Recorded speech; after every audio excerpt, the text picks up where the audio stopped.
Every pub ever. That is the title of this video, and I have been to a few pubs now in Australia, but I want to compare what they are like with the ones that we have in the UK. Yeah, mate, the Aussie pub. A weird House of Mirrors style building where instead of mirrors being mounted in every possible direction, it's 75-inch LCD TV screens playing 4 different CGI horse races at once. I've only got 2 eyes, mate. What the fuck do I need 4 different angles of the same fake horse race for? It's not even happening. See, this is the one thing that really shocked me. And this isn't every pub at all.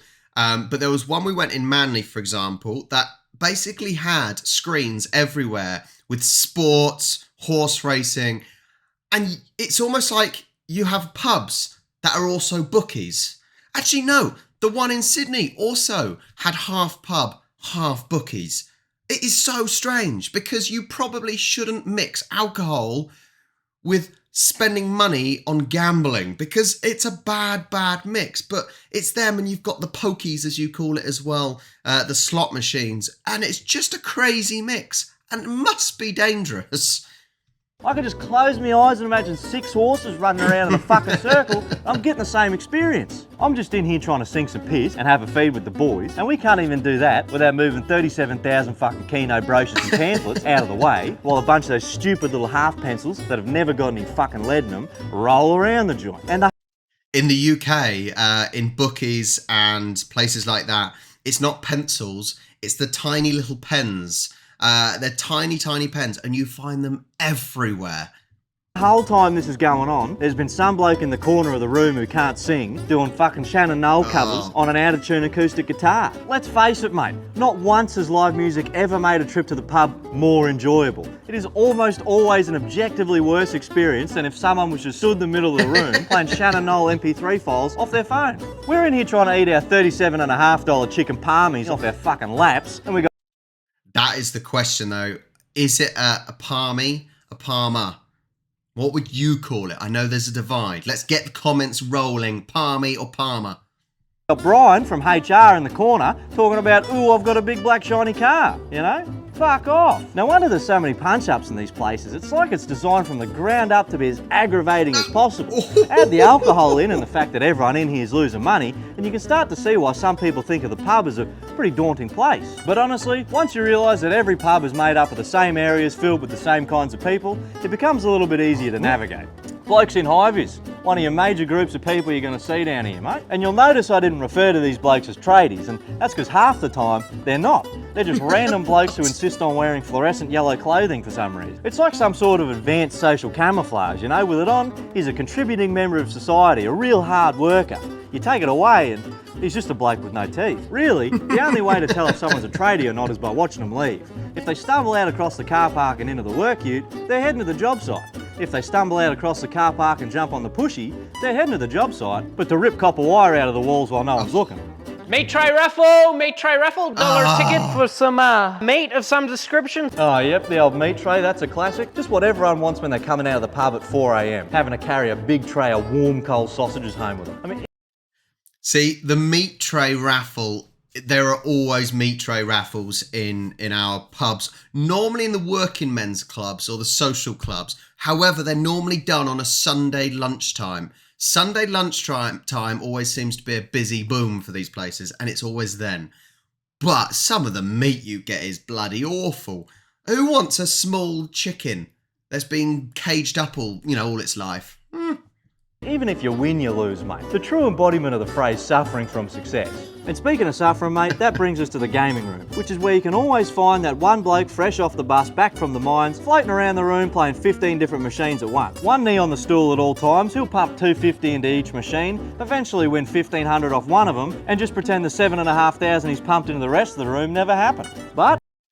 oh man, in our pubs, we have slot machines, right? But nothing like this. Absolutely nothing like this. This is insane how many you have in here. Like I said, alcohol, slot machines, not good. There needs to be regulations like over, well, I say stronger regulations.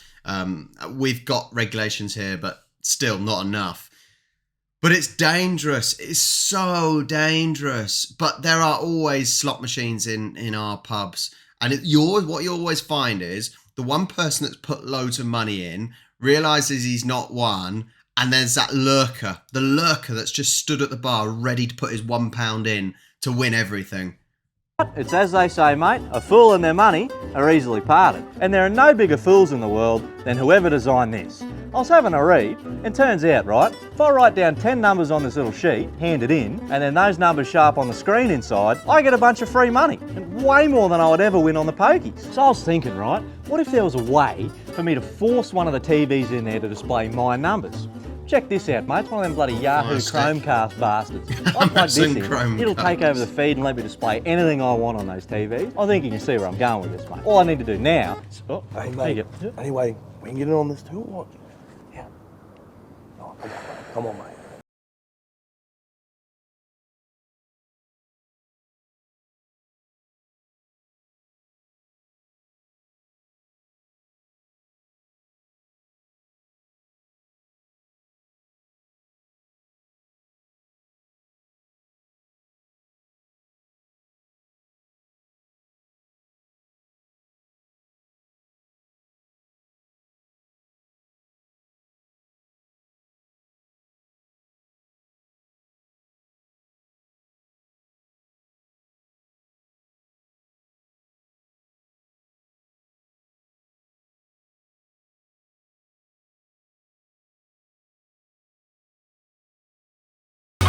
Yeah, sorry, mate, nothing on the system here.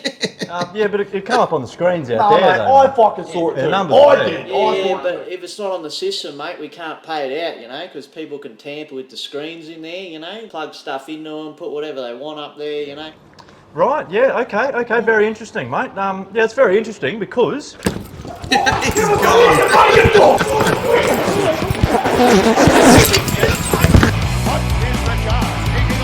Let's watch some outtakes. Fuck! Oh, fucking damn it. Oh, fuck! Oh, holy shit, mate, it's the new Garn Zinger tea! There you go. We'll leave it that with a bit of advertising for him. Yeah, honestly, this is a serious issue. It does seem like the Australian pubs, not all of them, but that does seem like a typical Australian pub with the pokies, with that Keno thing, which is like a lottery that goes on and on over and over. It seems like Australian pubs can be a dangerous, dangerous place to go with. You know, alcohol and gambling is not good because when you're not in the right mindset, yeah, the wrong choices can take over. I don't think it's good. I understand that pubs need to try and make money and maybe less people are going to the pub these days, but I don't think there should be as many of these gambling things in there as there is now. So let me know what you think. In terms of, are these similar to UK pubs? I think to an extent, yes. Especially like the working men's pubs, for example, but with less gambling. But you have a pool table, you have TV showing sports, a dartboard. I think they're probably pretty similar, but that's probably because the old pubs, when they, you know, everyone moved over many, many years ago, the tradition sort of stayed the same and the influence rubbed off. Thank you so much for watching. I hope you enjoyed. Make sure you like and subscribe, and I'll catch you next time.